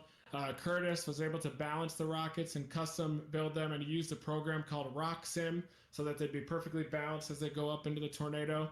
And aiming it, you really need the perfect opportunity from close range to a tornado in the inflow notch. Aim the rocket at the inflow notch to get it to kind of follow that inflow channel that flows into the north side of the tornado vortex. So I think a lot of it was luck, but I also think if you have the right technology that's working, or up close to tornadoes, if you can execute up close to a tornado when things are exciting, still get the rocket launch into the tornado, then it can definitely work. But certainly the key is the technology, that's for sure. And that's where Mark comes in, being able to build all those sensors and finally getting introduced to Mark. And then we had that intercept there on May 17, 2019, a couple of days before he arrived, where Gizmo had her peg leg and the broken paw, and we were inside of the tornado and got separated from Dominator 3.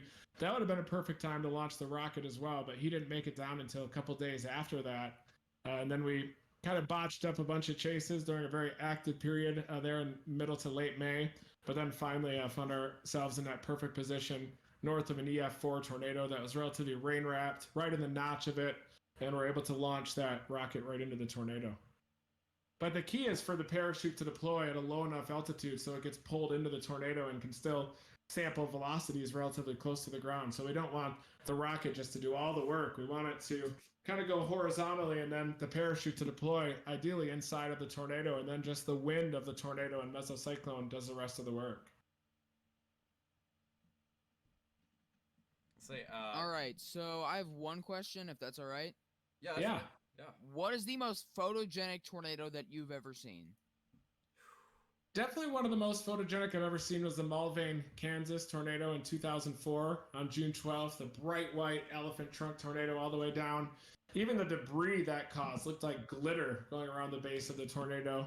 As bad as that sounds, every aspect of that tornado was beautiful. And it did do bad Ep.3 damage there to the in Mulvane, but thankfully that those folks were in their basement when the tornado was destroyed. Another one that was incredibly photogenic was the Manchester tornado in 2003, June 24, 2003 up in Manchester. The most photogenic wedge I've ever seen, just lit up bright orange by the sun. If I had the 4K cameras that I had today, that video would be insane, but definitely I'd say the most photogenic ones were Mulvane, Manchester, and also the Pipestone tornado up in Canada. Seems like storms and tornadoes in general are a lot of times more photogenic up in Canada because there are less pollutants up in the air, usually less smoke. This year, there's a lot of smoke across the Canadian prairies because of those devastating fires there in British Columbia. But for the most part, it's a lot more hazy down in the U.S. as well. So that Pipestone Manitoba wedge back in 2007 was definitely one of the most photogenic too. Just a bright white cone coming from the south, and then a high contrast wedge off to the south. And then we had the windows blown out by softballs right after that. That tornado went off to the east and then blew all the windows out of the Hyundai Accent. Reed, I got one more question for you. What would you say would be your favorite non-severe weather-related meteorological phenomenon? My favorite one to chase is probably the debris flow, flash flood in the desert Southwest. Just the excitement, the patience that it required to be out there, kind of the understanding of topography and the storm, the beauty of the desert, the smells out there, and then the power of that debris flow when it goes by. Even being able to run along the leading edge of it was an insane experience that I owe to storm chaser David Rankin. If you want to check out his YouTube page, it's Rankin Studio on YouTube, and he has the best debris plug videos ever shot. He's got drone footage of these things whipping by, and just an absolutely incredible coverage of those debris flows. I gotta check that out. But I will say one of my favorite videos that you've ever shot was the Ellis County, Oklahoma tornado back in 2007. Oh yeah, you're right. I forgot about that one. That was definitely one of the most photogenic of all time as well, and powerful. That thing was incredibly powerful too, and that was the opposite of a hook slice approach. So we were approaching from the north, coming at the tornado that was moving toward us, and it's the last time that Joel ever let me drive. Yeah, I remember in that video, he's like, Reed, back up. Like, he didn't sound too, it went from, like, really fun to panic real fast. Yeah, it did. Yeah, and that was the Greensburg day too. So we were further north in southwestern Kansas, and a lot of people were playing the warm front up along the I-70 corridor, which totally busted up there. And then we saw on satellite that there was a home run play with some towers coming out of the northeastern Texas Panhandle. So we blasted south through southwestern Kansas into northwestern Oklahoma, and just happened to be there right in the nick of time, punched through the core as it was heading to the north. We did have to drive a little bit faster than I would have liked as we were heading south, so it is quite a miracle that we made it down there in time. But then we looked off to the north, and you could see the towers exploding. That became the Greensburg EF5 producer. So that was produced by a left split from our storm that interacted with another new cell that split again. And then there's a big hierarchy that Howie Bluestein wrote an incredible paper on the hierarchy of that tornado. The things that led to the development of that EF5 are probably things that will never happen twice, out of 100,000 times, with the splitting storms and that really advanced storm hierarchy that happened with those splits merging with each other, splitting again, and then becoming dominant right movers. Yeah, that day was really interesting. I remember watching that growing up as a little kid, watching that video, and it was just so mesmerizing seeing the little suction vortices going around the tornado, and I was just like, holy cow!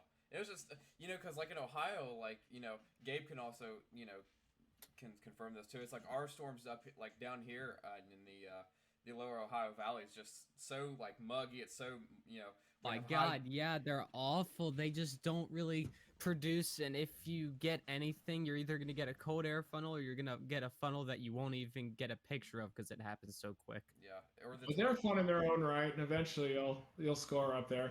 I've never seen a tornado in my home state of Michigan, so I can relate a little bit to what you guys are going through. Michigan's a tough place to face. Lake Michigan a lot of times will stabilize the atmosphere and turn any supercell storms into a squall line. It's not always this What are in your thoughts Ohio. on the Feels like. hurricane? It looks like the hurricane might be starting to weaken. A little breakdown in that convection in the northern eye wall, kind of like the H-WRF was showing. Might have been a brief intensification to hurricane. Look at that little eye wall that tried to close too, almost like vortex breakdown that happened there. That's crazy. Yeah, that's looking terrible. Oh, real fast. wow, yeah. Oh yeah. That thing just fell apart in like 5 seconds. Aircraft recon is still showing hurricane status somehow. Are you serious? What side of it? Apparently. I have not looked. I'm just getting this info from Twitter. I can look right now. Hold on. Aircraft recon. That's usually how I know I'm missing something. Breaking down. It looks like there's some kind of outflow coming in from the north, causing like a little surge and a breakdown of the northern eye wall a little bit there. Yeah, they got it on the east side. And the east side bands, I believe. They got the hurricane force wind speed. Yeah, those are really cranking there. Probably getting pretty close to Sarasota now. That presentation on Baron Vipe here looks terrible. Terrible, terrible. I'm looking on GR level 3 right now, and it's just... I mean, the southeast side is kind of... I see some reintensification from the southeast side being pulled into the outer bands of Elsa, but the actual center of it is just like... It'll turn in and just fall apart in the center. Yeah, we probably need another convective burst right on the nose of those southerlies and then wrap that thing around the northern edge. But the H-WRF was showing it re-intensifying on approach to the Big Bend.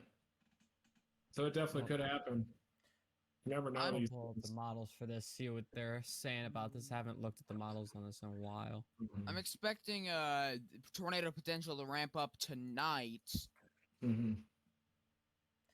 Seems like what's gonna happen. I might stream to YouTube tonight if stuff starts to happen.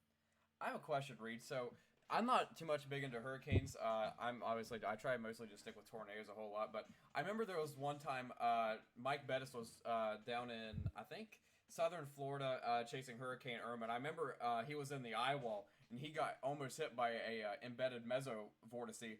That I don't know if you ever seen the video, but it came right behind him and almost took him out. So could you explain like the eye wall mesovortices and how those happen? Because I really don't know the science behind that. Well, I personally think that mesovortex was probably caused by a building. A lot of flow going by a building, spinning up a persistent wake eddy downstream of one of those buildings. It could have been a mesovortex. But usually you get a lot of tornado-like vortices. Sometimes they exist 4 to 5 that will rotate around the inside of the eye wall, and they can be associated with locally more damaging winds than the rest of the eye wall itself.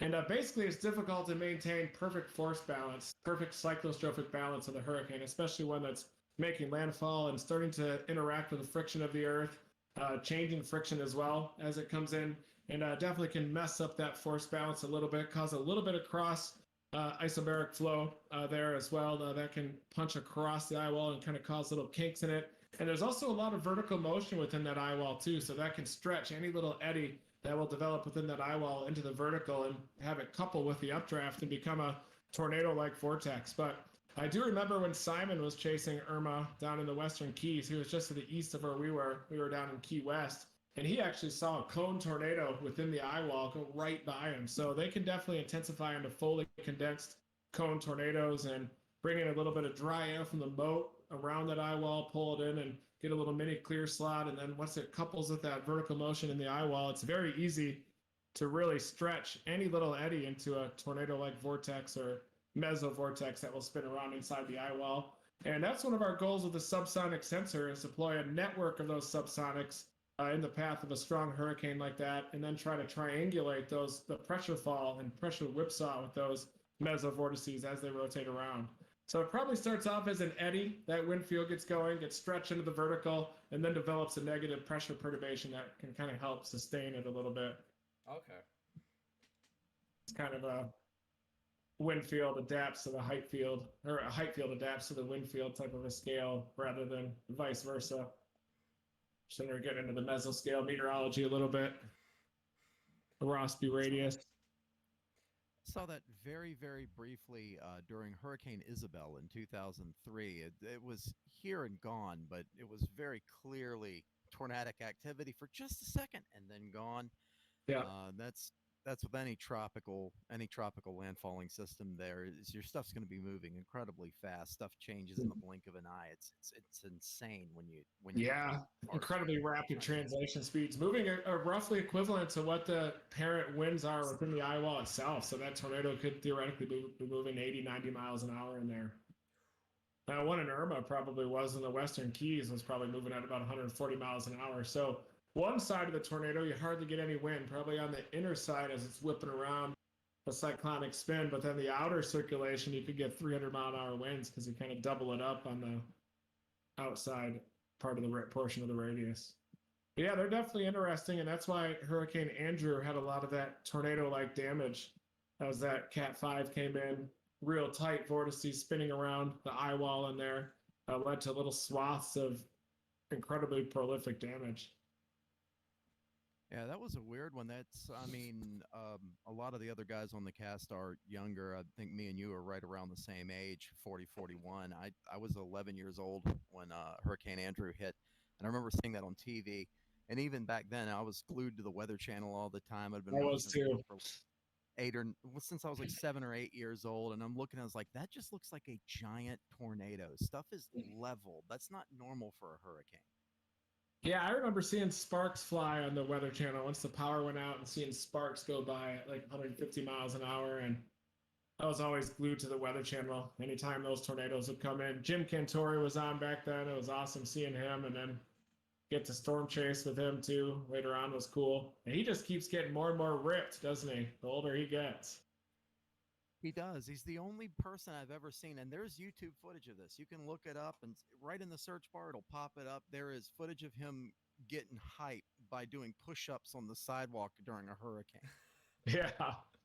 Yeah, he's incredible. Good shape. That's for sure. I just am slowly wearing down with age, I feel like, but I'm trying to keep up with it, eating this activated charcoal. I'm not taking any Jaeger shots anymore, so doing all the right things. Doing a lot of cardio, but sometimes I feel like cardio just kind of wears you down a little bit. So, yeah, who knows? I ride my bike every day, though. I got in a bad accident last summer, just before Hurricane Hannah. It was my first season on the mountain bike, and went over the handlebars and broke 4 ribs. I couldn't even blow my nose for like 2 months and hurt my shoulder. And just in the last few months, I've been able to lift my arm above my head now, but man, did I realize how dangerous mountain biking is, and I wasn't even going that fast, just launched over the handlebars. Couldn't breathe, I was stumbling around for a little bit. and I was on a big downhill. So I got back on my bike, went back down, and went over the handlebars again, like 50 yards down the trail. So it was a 2-for-1. So you're going over the handlebars with freshly broken ribs to re-break some more stuff. And yeah, I years and years and years ago, I worked. I've had a ton of odd jobs. I worked as a supervisor for a mall cop outfit at a shopping mall, and they had bike patrol, and we had two guys do that on a flat parking lot. They grabbed the wrong brake while doing like a speed drill, and over they went, Yeah. grabbing their side, like, "Oh, you got broken ribs." Yeah, I was a little afraid going over this cliff and just tapped that front brake a little too much, but I've learned not to even touch the front brake anymore, just to go down the hill. But I'm in between health insurance right now, so I'm kind of taking it easy a little bit more now. I'm not even sure how to start, if you just make a phone call or what to get health insurance, but I haven't used it either. I haven't had a physical since the age of 18, so I got to get a physical now that I'm 41. It's probably time to get the prostate looked at, I would guess. Oh no. Yeah, it's I believe that's at 50. I'll keep pushing it back. Yeah, I think so. Well, and in keeping with that, I'm going to ask because I remember a Twitter poll from God, probably 2 years ago that you were on. And I want to get the rest of the guys' input too. Taco power rankings. If you have to ranked choice, ground beef, steak, chicken, pork, and fish, how do you put those? Boy, really quick, that Storm Chaser power ranking thing sure flopped, didn't it?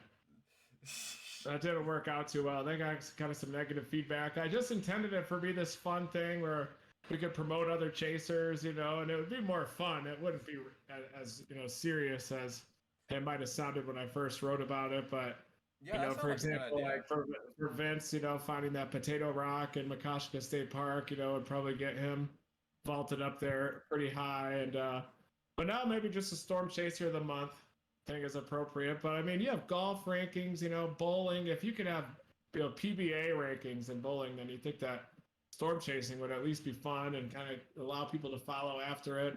Deadliest Catch, those guys keep track of their crab total and just kind of some friendly fun out there. Forecasting skills, time lapsing, the ability to hunt down gas station burritos and all kinds of stuff like that, go a long way. Well, we're forgetting the number one rule of weather Twitter, which is no fun allowed. Yeah. That doesn't have anything to do it. What the hell? I didn't even see that in the chat. It was my June 27. That was a long time ago. I'm seeing the post here. When did you guys have Capucci on? We had him on yesterday actually, so it's a double header. Nice. Yeah, he's a really nice guy. It's awesome. Storm chasing. I was away from home that day, so I didn't get to join. I was pretty upset about that. But as soon as I got home, I was like, all right, set the time aside for tomorrow. You cannot miss this. Oh, I instantly messaged Gabe this morning. I'm like, dude, listen, you better be on tonight's show. And he's like, oh, no doubt, I'm getting on. I already told my parents, don't mess with me between this time. We're going on the podcast. I'm like, that's what I like to hear. Yeah. You guys run a great show on here. And meanwhile, it looks like Elsa is completely falling apart as we're live. Yeah. Wow. The eye turned into a triangle, if anyone else has seen it. It's hardly even a windbag now. It's more of a tropical depression. All I'm looking at here is this. I'm looking at this line of. I'm not sure if I can screen share this without it going completely crazy on me, but I'm gonna move this over my screen. So you got your cast off? That's good news. DFW. Sorry? See that DFW got his leg cast taken off? That's good news. Yes, I did. Is it a vestigial leg now, or does it work? Well, my leg works. I broke my arm when I was a freshman in high school, and it was in an L shape for like 8 months. Took the cast off, and it was stuck in that L shape for like another 2 months. I had to do all this slow bending of the elbow, and my whole arm was covered in black hairs. All these little black hairs emerged, and my whole arm looked like a Sasquatch arm, just covered in black hair. I hardly have any hair regularly, but just not seeing the light of day caused all those hairs to sprout. And when I got my cast off, some of them were still growing like this loop, like the hair was growing so fast that it was sprouting in a loop-like formation. Man. Yeah, my arm was about that wide, so it turned into almost a vestigial arm. And I never could dribble a basketball with my left arm the same after that. Dang. Wow. I actually have a goal. Hold on. I will say, I know you do play golf, Reed, and as a golf person myself, I try to play a lot of golf in my free time when I'm not off work or chasing. But what do you usually shoot for like 18 My goal holes? is to throw my cast into a tornado. Here's the old cast. Cast probe. Just throw it into a that's tornado eventually. awesome. Yeah, let it rip. That'll catch some air. Put a sensor inside there. Does it still have all the names from WX Twitter? Under it. It was split first. They split it first, and then they put more layers on it. That's a nice setup you got there with all those monitors watching this hurricane. Yeah, I got That's Twitter. what I like about having two monitors. Yeah, I got Twitter on the right on this monitor that you can't see over here. And I got one over here that's got Discord over here, and then the center one's got the hurricane on it. Yeah, very I have nice. two monitors here, and usually the right one, it's horizontal, but usually I have that on Discord, and then the main monitor will have GR level 3 and then everything else. But sometimes when I'm forecasting, I'll be able to split like surface analysis on the right monitor and then Nice. satellite imagery on the first one. It works amazingly. That's awesome. So I gotta ask, since I play a lot of golf. I know you play a lot of golf on your free time, Reed. What do you usually shoot per like 9 holes or 18 holes? Like, what's your average?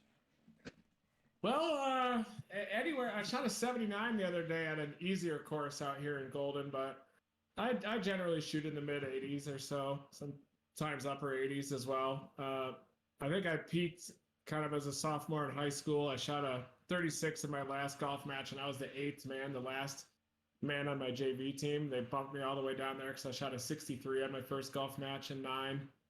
And lost my swing, but then found it on that last match, and it was making like 50-foot putts, just chipping in and everything. So, but then I kind of hit another peak, I think, in my mid to late 20s, where I was shooting in the 70s for a little bit, and then I've been storm chasing so much I can't regain my swing, but now I just kind of like to drive, and sometimes I don't like to putt, so sometimes I'll just pick up the ball. But I shoot anywhere from the 70s to 100. Depending on the course. High variance. I have a bad mental game, I think, but I'm just happy to be out there. I treat golf kind of like just a nature hike now, so I I feel like don't get upset if I hit it bad. I feel like it's a anymore. lot like storm chasing. You gotta be really patient with golf, and you gotta take your time with it. Because if you get really upset really fast, then your golf games will get worse and worse. But if you remain patient, remain calm, it seems like you do a little bit more better and better as it goes on. Oh yeah, definitely. Even just having a good mindset helps. When you're in a good mental place, you'll see more tornadoes. You'll play better golf. So there's definitely a lot of coupling between the mental game and how well you hit it. One time I was taking beta blockers for having too high of blood pressure back in the day, right around the Storm Chasers time when that was happening. That was a high stress period in life. And it just took my golf game to a whole new level. And I found out that beta blockers are banned on the PGA Tour, and like dart throwing, Olympic darts, you can't throw it. And even though my head was flipping out, my body just felt perfectly in balance. So I totally understood why those beta blockers are banned in golf. Kind of keeps you relaxed, keeps your body relaxed, even if you're fired up mentally. But I'll probably end the podcast here at the next 10-15 minutes. I know, Reed, you said you was going to go stream live on the Hurricane Elsa, and but does anybody have any last questions for Reed? Or Reed, do you have any questions for us? I think your podcast is awesome, and just wondering what your guys' plans are for the upcoming tornado season. If everybody's just going to keep chasing and everything too, but yeah, I love the podcast, love the Discord structure here as well. Thank you guys so much for having me. And Gizmo, I'm going to try to take her back outside to see if she'll go to the bathroom. I just took her out before this podcast, and it was no dice. She starts standing on her hind legs, just starts walking in place when she's got to go to the bathroom, and she's trying to squeeze it back in because she hates going number 2. So So that's why sometimes she'll go 3 or 4 days without going, and a lot of times it's when we're on the road. And so if Gizmo goes to the bathroom, then we usually see a tornado in the afternoon. But definitely my mood and mental well-being are highly correlated to Gizmo's bowel movements. But I'll Yeah. say for an ending question, I used to watch Storm Chasers a lot growing up, and that was one of the big pivoting factors from taking whether it's like a casual hobby to like an actual like job. And have you followed up with Sean Casey after the show?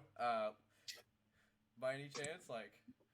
I did talk to him back in 2018. They were thinking about bringing back Storm Chasers on Discovery Channel with all the same team members, Sean, Josh Werman, and everybody. And Sean said that they wanted to start the show with us having a bar fight, and then Storm Chasers would start that way. And that was the last time I heard from them. And they almost brought it back, and then they canceled it again at the last second. That was in 2018. But I think since then, he's become just a little bit troubled. Based on his social media posts, but I haven't talked to him too much recently. But I do need to reach out and check in with Sean a little bit. I have seen the TIV 2 out on the road. Saw that Ryan Shepard got it fixed up, so it definitely felt just like old times, blowing by the TIV and then punching into that tornado there near the Montana-North Dakota border, punching through the rain and seeing that rope tornado in there. Oh my god, that was amazing. June 10th on that moderate day, I saw that stovepipe and the TIV blasted past me. I was like, this is unreal. Yeah, then you got to blast by the TIV. And it's like what you did. Yeah, I did that. Felt pretty good about that. It was like what you Johnson did in. deactivated. No. That was like Probably got canceled. Probably there. Reed, I got one more question. So, like in the Storm Chaser series, they always kind of made it seem like there was a bit of like a rivalry between all the teams, the TIP team, the Dominator team. Did you ever feel maybe it was a little bit of a competition or a rivalry going on there? Or do you think that was kind of all like artificial? No, that was all real. He was a real ass in real life. I was pretty motivated to see more tornadoes out there. And he wasn't even like that as much to my face as much as he was behind it. Then when I saw the show, I was like, what the hell? Kind of took it personally a little bit, but I knew it really wasn't a competition with Joel and I working in there, because for the first couple of years, they would license our footage and put his voice over it and everything, and they needed tornado intercepts like that, and they were kind of on a bad streak. So then when we popped in there, Joel and I were seeing everything back then too, so I knew that all we needed was an opportunity to see tornadoes, but that was definitely realistic. Some of the drama later on in the last season or two was a little bit manufactured, but for the most part, the stuff between Sean and I was all realistic. I remember like Werman too. I mean, Werman was a real ass as well. I thought he still is. He hasn't changed a bit. I remember when Gabe was talking about where the TIV was blowing past him. It reminded me of when you was chasing the Wadena EF4 and you blew past TIV and you was telling Joe, Joe, keep going. So that was probably my favorite episode. Yeah, I was a little bit worried that that Joel was going to stop short of that, but he ended up we were stopped there just shy of the tornado. It was an EF4, so I don't think either of us really for sure wanted to drive into it. And then he got fired up, hit the gas, blew by the TIV, and then that was kind of our last hurrah for a Storm Chaser there.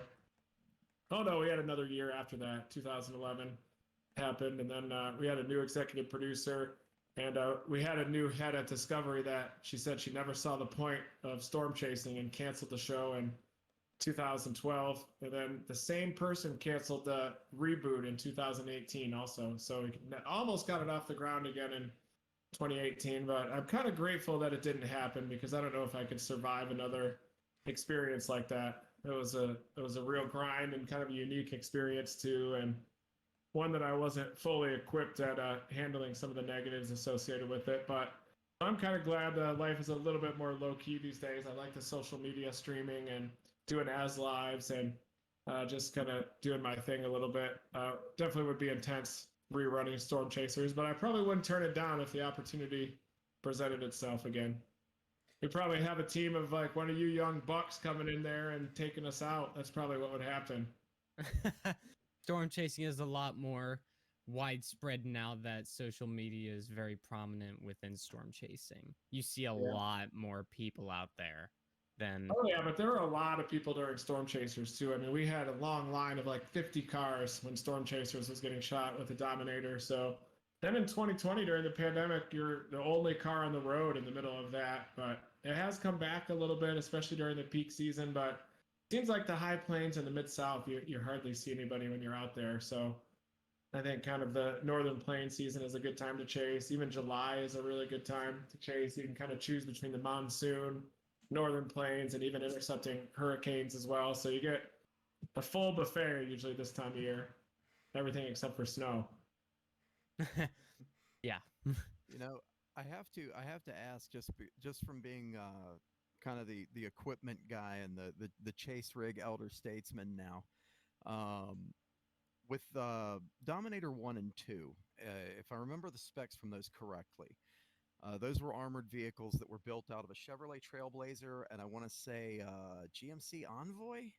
Dominator 1 was made on a Chevy Tahoe 2008, and then the Dominator 2 was made on a 2011 Yukon, and then Dominator 3 was on a Ford F350.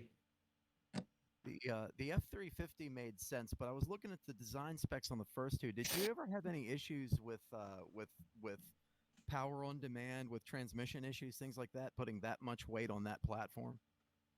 No, believe it or not, we had no problems with that. Those vehicles are incredible at carrying that weight, and they never had any power issues.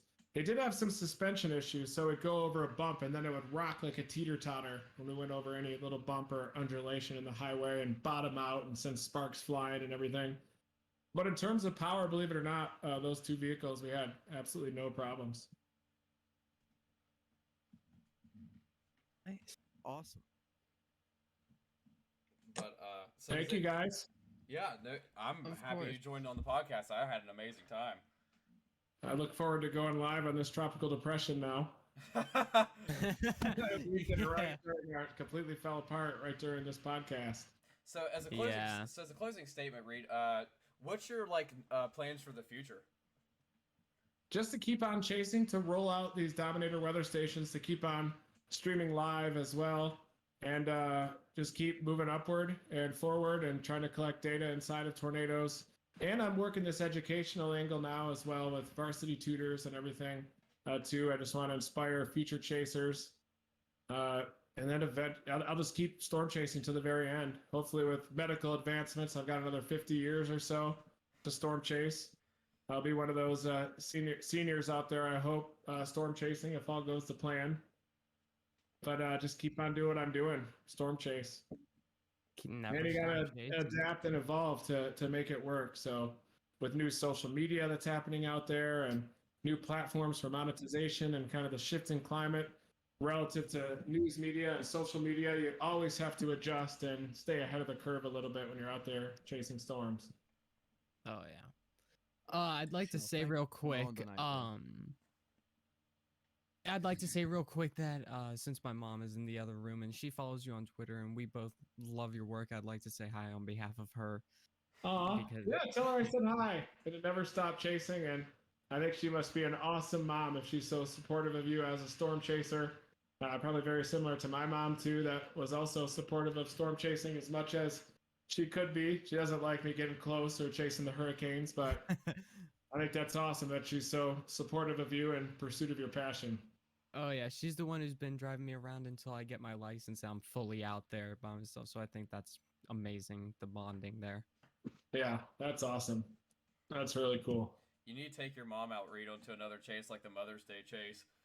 I've tried. She won't go out again after that storm.